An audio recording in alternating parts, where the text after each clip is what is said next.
ये छोटी मोटी उपलब्धि नहीं है मेरे भाइयों बहनों। और मैं औरों को भी हमेशा कहता हूं,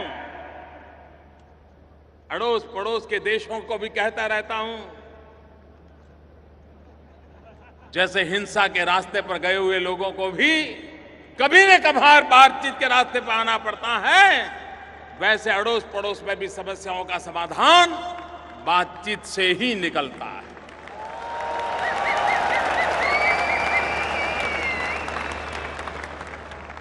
अंतर्राष्ट्रीय संबंधों में आज भारत एक महत्वपूर्ण भूमिका अदा कर रहा है, मानवता के अधिष्ठान पर कर रहा है। जब नेपाल में भूकंप आया, चंद घंटों में, ऐसा नहीं कि भाई जरा पूछो तो क्या हुआ है, जरा जानकारी लो क्या हुआ है, ऐसा करो अफसरों का डेलीगेशन भेजो, देखो जरा क्या मुसीबत आई है, ऐसा करो भाई कोई अपने रिश्तेदार वहां तो पूछो भाई हुआ क्या है। ऐसा इंतजार नहीं किया। आज दिल्ली में ऐसी सरकार है जो हर पल नजर आती है, हर जगह पे नजर आती है।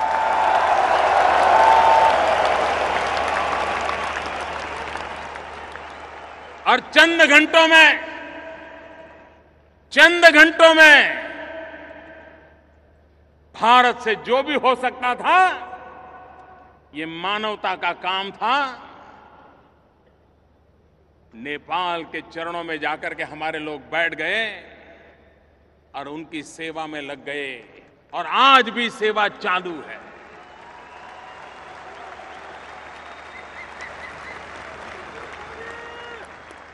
नेपाल हमारा पड़ोसी है,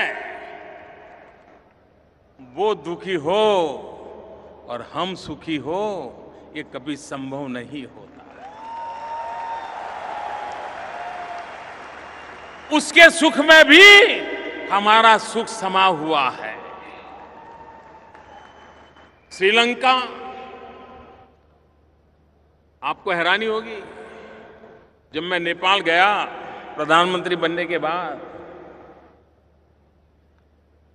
नेपाल जाना है तो 70 मिनट नहीं लगती है। दिल्ली से नेपाल जाना हो 70 मिनट नहीं लगती है। लेकिन भारत के प्रधानमंत्री को नेपाल पहुंचने में 17 साल लग गए।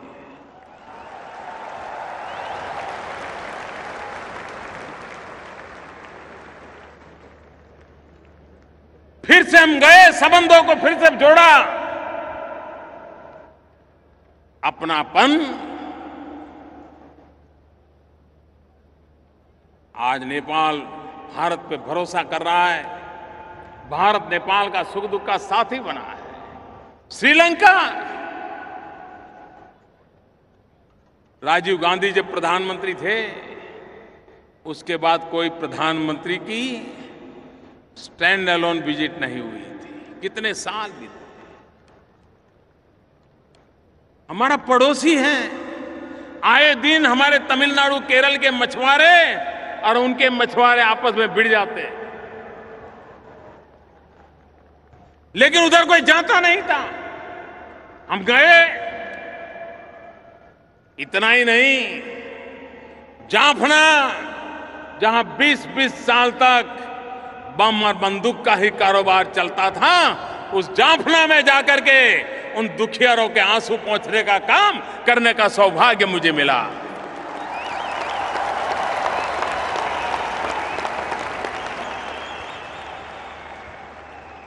एक प्रधानमंत्री के रूप में जाफना जाने का सौभाग्य मुझे मिला। हमारे पड़ोस में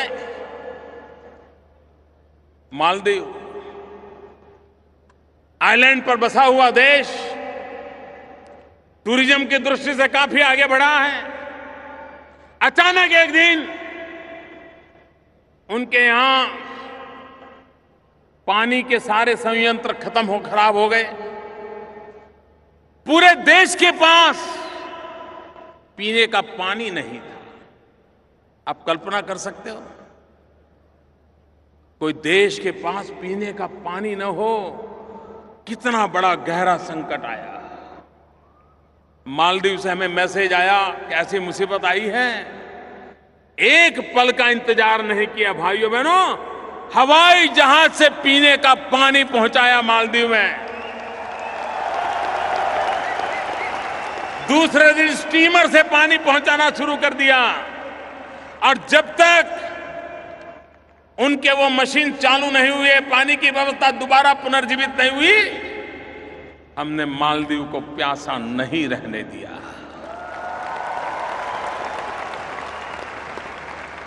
अफगानिस्तान हमारा पड़ोसी है। अफगानिस्तान संकटों से गुजर रहा है।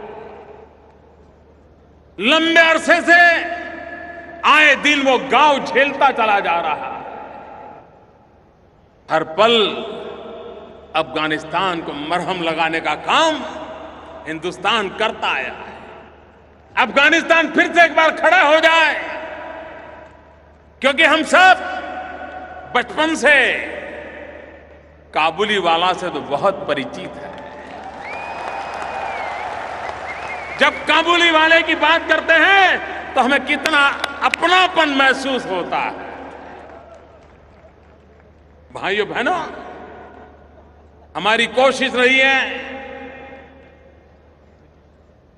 भारत को विकास की नई ऊंचाइयों पर ले जाना, भारत में निरंतर विकास को आगे बढ़ाना, और अपने अड़ोस पड़ोस के देशों से दोस्ती बना करके, साथ और सहयोग लेकर के आगे चल पड़ना। सार्क देशों का समूह, उसमें एक नया प्राण पुरने का प्रयास किया है, सफलतापूर्वक प्रयास किया है। वरना पहले सार्क देशों के मंच का उपयोग तू मैं के लिए होता था, कभी भारत को घेरने के लिए होता था। आज सार्क देशों के लोग जितने साथ चल सकते हैं उनको लेकर के इन सार्क इकाई को विकास की नई ऊंचाइयों पर ले जाने का सपना हमने देखा है। हमने घोषित किया है कि 2016 में हम अवकाश में एक सार्क सैटेलाइट छोड़ेंगे, जिसकी सेवाएं सार्क देशों को मुफ्त में देंगे, जो शिक्षा के काम आए, जो आरोग्य के लिए काम आए, जो किसानों को काम आए, जो मछुआरों को काम आए, सामान्य जन को काम आए।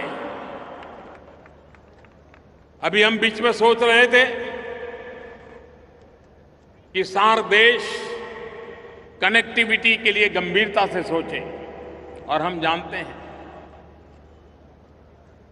आज विकास में कनेक्टिविटी का महत्व बहुत है।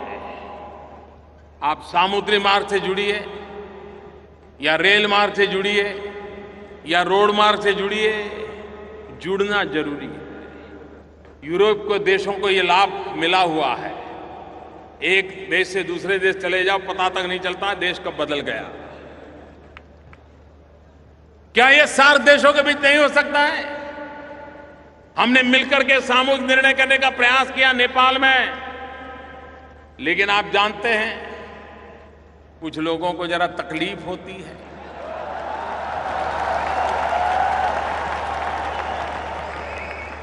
लेकिन कुछ लोगों की तकलीफ के लिए क्या रुकना चाहिए? हमारे काम को हमने रोक देना चाहिए? हमने अटक जाना चाहिए क्या? ठीक है, आपको मर्जी, आप वहां रह जाइए, हम तो चल पड़े भाई। और हमने क्या किया? एक बहुत बड़ा अहम फैसला लिया है भाइयों बहनों। इसका प्रभाव आने वाले दिनों में क्या होने वाला है वो तो वक्त बताएगा। नेपाल, भूटान, भारत, बांग्लादेश, इन 4 देशों ने एक नया इंफ्रास्ट्रक्चर बना करके कनेक्टिविटी का एक पूरा काम तय कर लिया। एग्रीमेंट हो गया।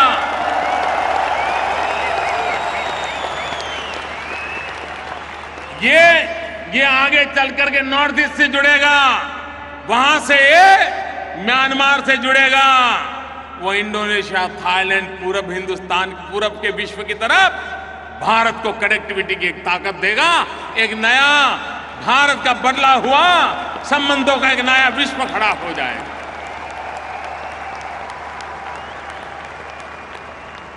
भाइयों बहनों, एक निश्चित समझ के साथ भारत अपनी भूमिका भी अदा करे। भारत बड़े होने के अहंकार से नहीं, हर किसी के साथ कंधे से कंधा मिलाकर के चलना चाहता है, विकास की नई ऊंचाइयों को पार करना चाहता है। भारत में नौजवानों को रोजगार मिले, हमारे कृषि में सेकंड ग्रीन रिवॉल्यूशन हो, हमारा पूर्वी हिंदुस्तान, चाहे पूर्वी उत्तर प्रदेश हो, चाहे बिहार हो, चाहे पश्चिम बंगाल हो, चाहे आसाम हो, चाहे नॉर्थ ईस्ट हो, चाहे उड़ीसा हो, ये हमारा जो इलाका है, ये मानना पड़ेगा कि वहां विकास की ज्यादा जरूरत है। अगर वहां पर विकास हो गया और हिंदुस्तान का पश्चिमी छोर और पूरब का छोर बराबर हो गए, तो भारत बहुत तेज गति से दौड़ने लग जाएगा। और इसलिए भारत के इस पूर्वी छोर पर आर्थिक विकास का एक नया अभियान हमने चलाया है, इंफ्रास्ट्रक्चर खड़ा करने का अभियान चलाया है, फर्टिलाइजर के कारखाने शुरू कर रहे हैं, गैस की पाइपलाइनें लगानी है, बिजली पहुंचानी है। आप मुझे बताइए, आजादी के इतने सालों के बाद बिजली होनी चाहिए कि नहीं होनी चाहिए? बिजली मिलनी चाहिए कि नहीं मिलनी चाहिए? क्या आज के युग में बिजली के बिना गुजारा संभव है? भाइयों बहनों, हमने सपना संजोया है। 5 साल के भीतर भीतर हम देश के कोने कोने में 24 घंटे बिजली मैंने भेजने के लिए, देने के लिए तैयार है। ये हम करके रहेंगे।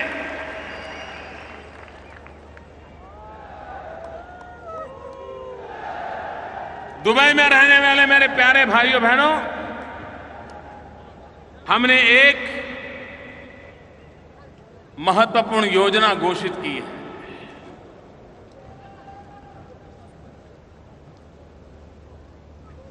हमारे देश में